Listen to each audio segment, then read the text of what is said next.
Hello, everybody. Welcome back to another episode of Sex Matters. I'm Dr. Rachel Rubin. I'm a urologist with fellowship training in sexual medicine. I own a practice in the Washington, D.C. area, and I am so thrilled to introduce you to my guest today. One of the things I am most proud of in this world is a couple years ago, we started a big research team called the Sexual Medicine Research Team. My dream is really to advance research, education, advocacy, and mentorship in sexual medicine. And we basically gathered together as many medical students as we could find, and we said, let's just do research projects because we are tired of saying to patients, we just don't have the data for that. And so it has grown over the years, and it's really expanded with my friends, my colleagues, and tons of medical students from all over the country, actually. And we continue to publish papers on interesting topics in sexual medicine. I'm so thrilled to introduce you today to Sara Perelmuter, who is a second-year medical student at Cornell, and she's actually the president of our sexual medicine research team at the moment, a co-president, and we published a paper that I am so proud of today, that we introduced a new term to the medical world. So Sara, welcome to our show today. Why don't you introduce yourself, tell people about you? Hi, I'm so excited to be here today. Thank you, Dr. Rubin. My name is Sara, and I am a current medical student at Cornell, although I'm originally Canadian from the west coast of Canada. And I am just so happy to be part and lead the sexual medicine research team and continue to innovate in this field. This paper that we wrote was really introducing a new term of a concept that has always existed, but has never been named really. What is this new term that we have coined? Thank you for asking. So this new term, we're calling it the genitourinary syndrome of lactation, GSL for short. So it's a term that we recently introduced. We had a paper published in 2024 in Sexual Med Reviews, and it's basically to describe a set of genital and urinary symptoms that arise due to lactation-induced hormonal changes.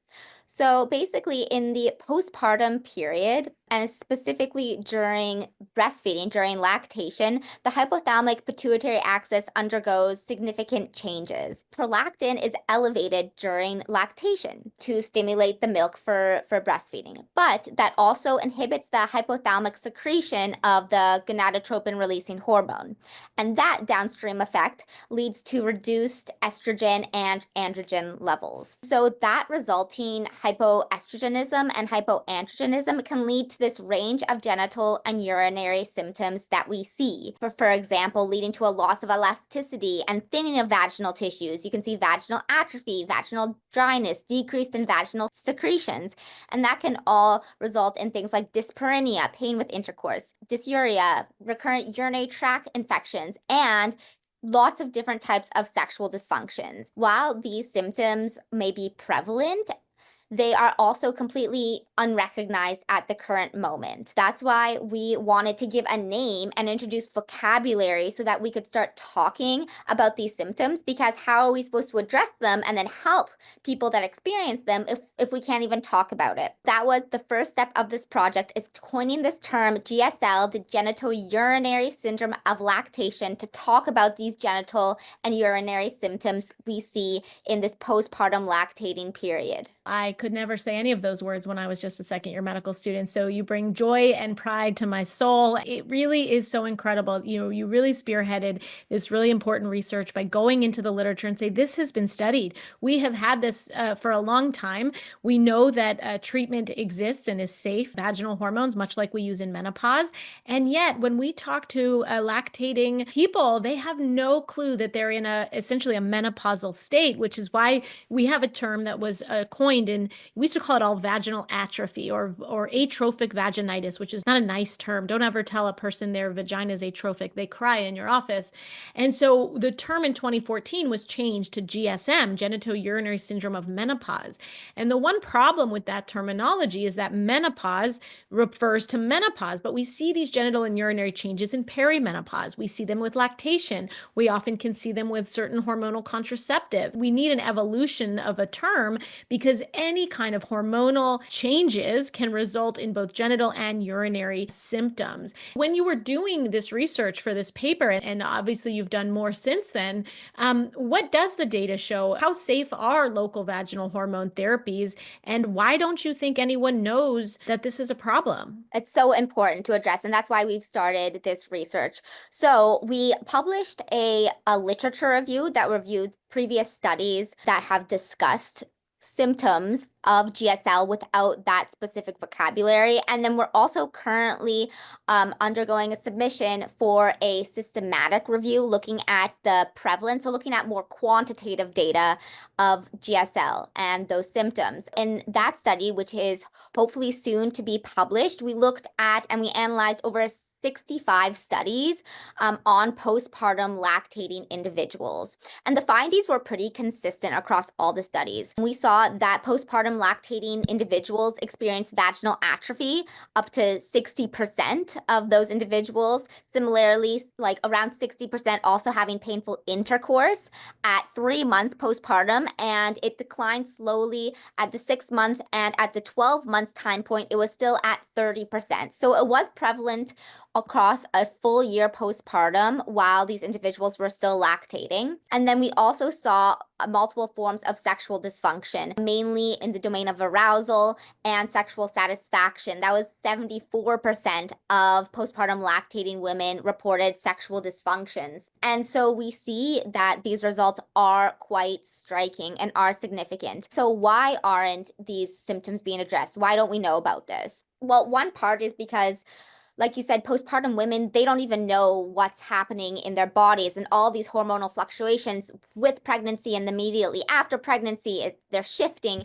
And so they're not necessarily educated and knowledgeable about what's going on. At the same time, there's also still sometimes stigma and shame around talking about these symptoms that are happening, quote unquote, down there. You know, where do they go? What can they say? Are they the only person in the entire world experiencing this? And so that's another point of this research, is really raising awareness with physicians and with individuals about that this is a physiological occurrence that happens, totally natural and totally normal. And the last part I want to touch on is the management. How do we approach treating GSL? So there's a variety of strategies. There are non-pharmacological options, things like pelvic floor therapy, physiotherapy, and certain vaginal lubricants or moisturizers can be considered first step for vaginal dryness. But really, we're talking about vaginal estrogen, which has been proven so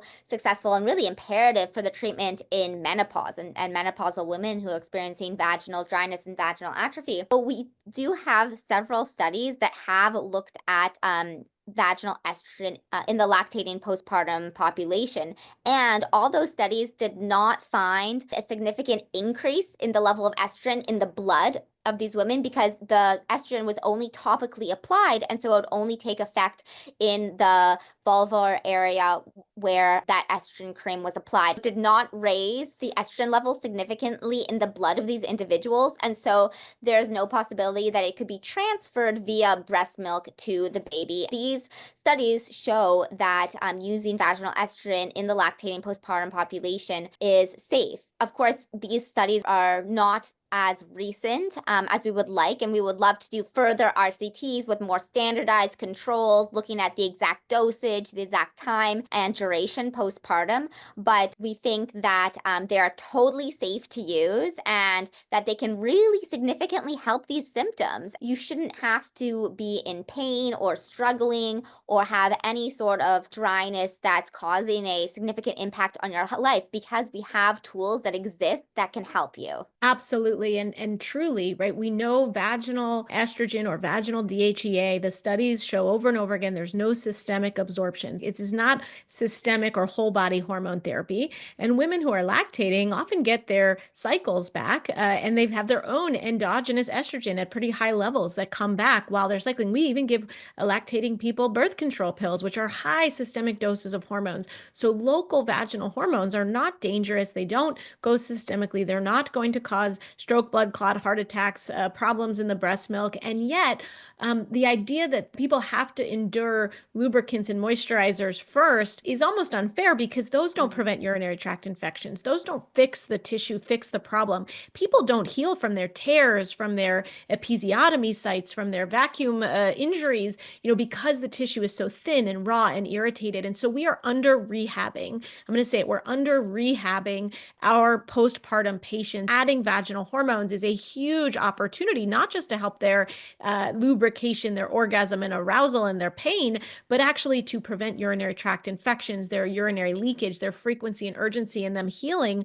from their postpartum injuries. And so getting this term out there, GSL, is so important. And when Sara presented this paper to us, I said, well, it's not enough because, only so many people read the journal, Sexual Medicine Reviews.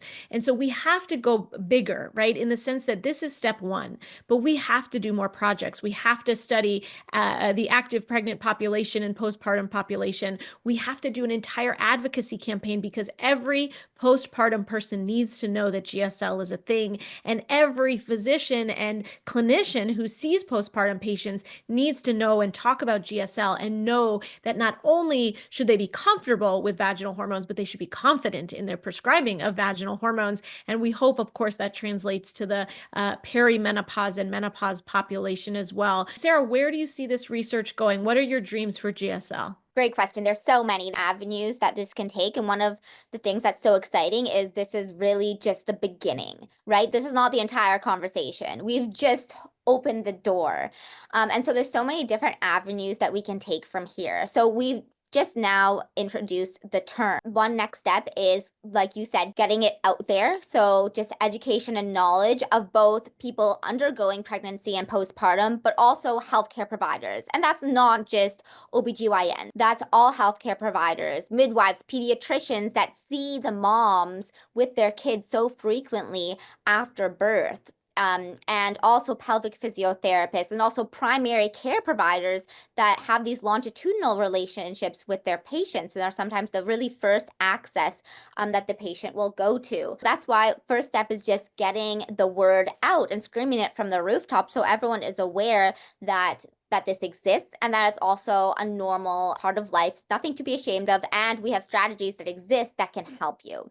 In terms of research, I think that we also want to do more research on the experience of these postpartum lactating women. So hopefully doing surveys and asking them what are the most frequent symptoms under GSL that they experience or that they're most bothered by. Is it a part of the sexual dysfunction domain? Is it their arousal, their libido, their orgasm?